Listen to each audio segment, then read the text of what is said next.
morning, Bucknutters. Welcome to the Bucknuts Morning Five here on Monday, October 24th, 2016. I am Dave Biddle. Very happy to be joined by the People's Champ, Matt Baxendale. Bax, 2 days removed now, almost 2 days removed, like a day and a half from the disaster in Happy Valley. None of us saw this coming. Ohio State was favored by 19.5 points. I think the Bucknuts prediction compilation was like 34-16 or something like that, Ohio State.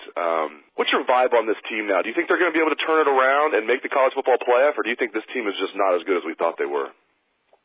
I still think there's a ton of talent on this team. I think there's also a pattern that's emerging every time Ohio State loses a game. Look what happened when Ohio State lost to Michigan State last year. What happened the next week immediately? All right. That Michigan State loss was a loss that everybody could see coming. It was one of those things where all year long there were things they were doing on offense that were driving us nuts, and every casual fan and every one of us who covers the team were saying the same things. And guess what happened? They lost the game, and that was the impetus and the spurring for Urban to make the changes that everybody was screaming about. And guess what happened? Instantly the next week, they made changes, and the offense got way better. So I'm hoping that this is going to be another example of how many weeks in a row is this now? We've been screaming about the same stuff, being too predictable on first down, not moving the ball, spreading the ball width of the field. Some of these things that they need to do, like get the ball to Curtis Samuel, maybe more than 2 carries in a game, that I think you're going to hopefully change very strongly, very quickly. And if they react like they did last year after Sparty, then they're going to fix it pretty quickly. I think Urban Meyer doesn't like to make a change unless he has to make a change, and I'm hoping that change is going to come this week.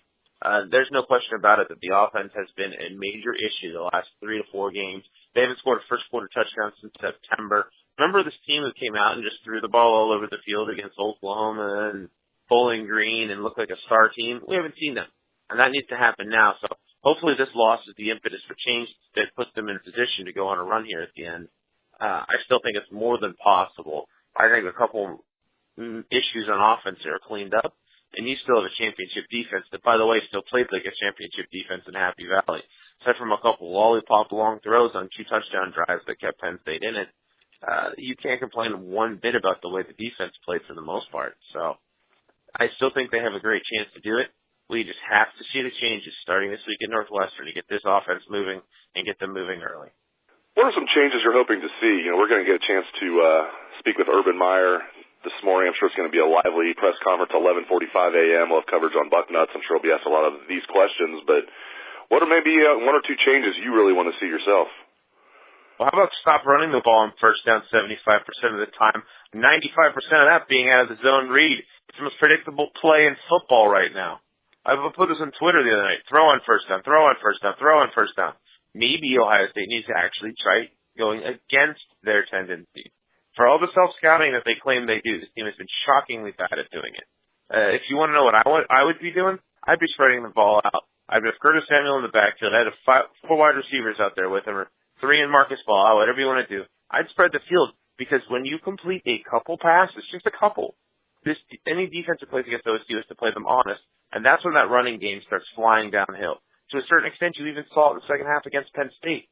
JT went out and completed some passes, and then when he handed the ball to Mike Weber up the middle, Weber ripped off 10, 12-yard runs. That one drive, JT went 7 for 8 passing. So, you know what? Complete a couple passes. If there's a drop at some point by a receiver, don't use that as an excuse to start running the read option up the middle again. The read option is a great part of the offense, but it should not be the entire offense. This isn't 2012 where Braxton Miller would do that and then occasionally throw the ball deep. Ohio State needs to involve the passing game, whether they want to or not. And that is the biggest change that needs to happen. The offensive line seems to be struggling big time, Bax. I thought there would be some growing pains with this group, but I thought by now that they would be a good offensive line. I don't know if we can call them a good offensive line. They just seem to be struggling. Isaiah Prince has been struggling much of the year. Jamarco Jones didn't have his best game. Prince seems to be the weak link.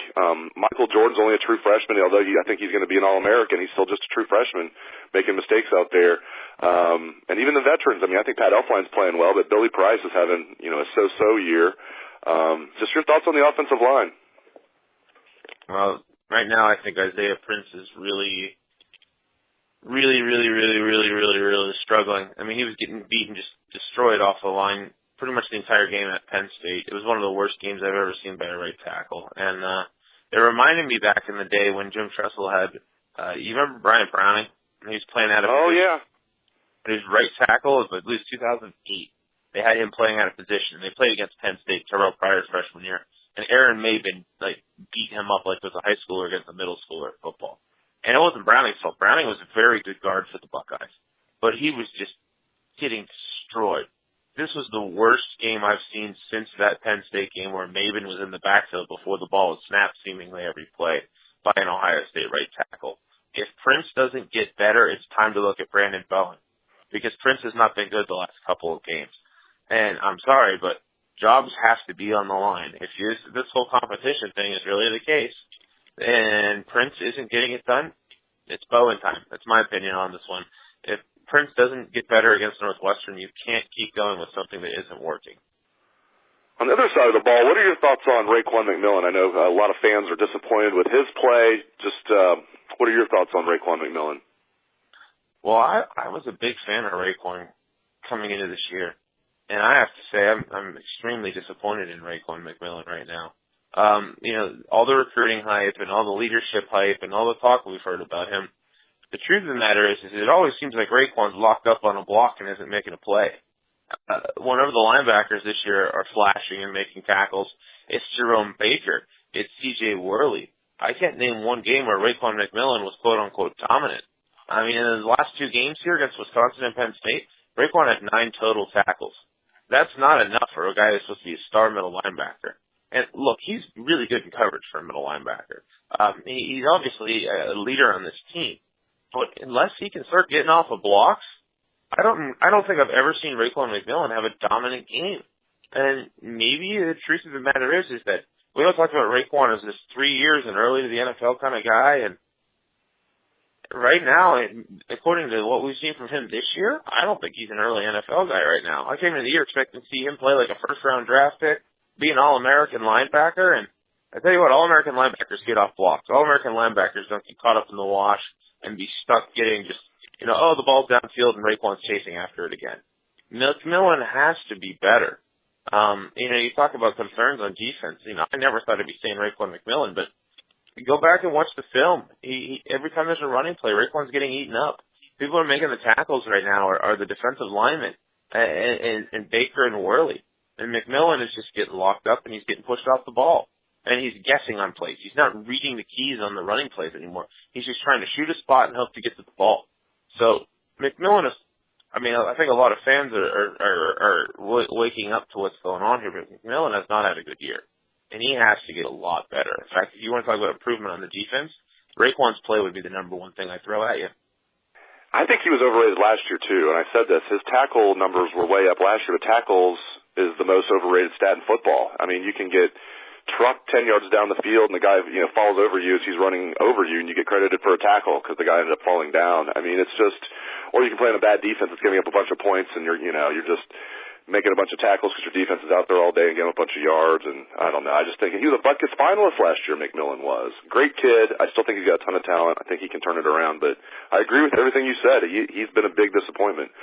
Before I let you go, as I mentioned, Urban Meyer today, 11:45 a.m. Now, you have a real job. You're an engineer, so you will not be there. If you were there, what's one question you would really want to ask Urban Meyer?